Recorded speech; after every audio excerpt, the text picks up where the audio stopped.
யார் எந்த நிலைமைக்கு எந்த பொசிஷனில் போனாலும் இந்த கிண்டலும் கேலியுமா பேசுறது இருக்கத்தானே செய்யும். நம்மளை பற்றி, நம்ம அரசியலை பற்றி, நம்ம பேச்சை பற்றி இந்த கிண்டலும் கேலியுமா பேசிட்டு தானே இருப்பாங்க. அவங்க எல்லாருக்குமே என் சைட்லேருந்து ஒரே ஒரு ரிக்வெஸ்ட், தயவு செஞ்சு நிப்பாட்டிடாதீங்க.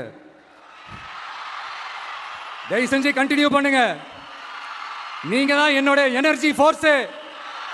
நீங்க பேசிக்கிட்டே இருங்க, பேசிக்கிட்டே இருங்க, பேசிக்கிட்டே இருங்க.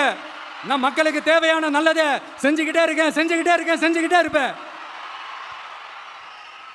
அடுத்து இப்போ நம்ம புதுசாக அந்த சூட்லாம் போட்டு வரோம்ல, அதை பற்றி கூட நிறைய பேர், ஏன் நாமெல்லாம் கோட் சூட்லாம் போடக்கூடாதா?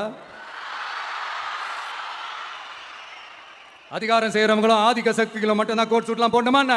அப்பெல்லாம் எதுவுமே கிடையாது. நான் என்ன கலர் கலராக போட்டு வரேன், ரெண்டே கலர், நம்ம எல்லாரும் மனசு மாதிரியே பிளாக் அண்ட் ஒயிட்.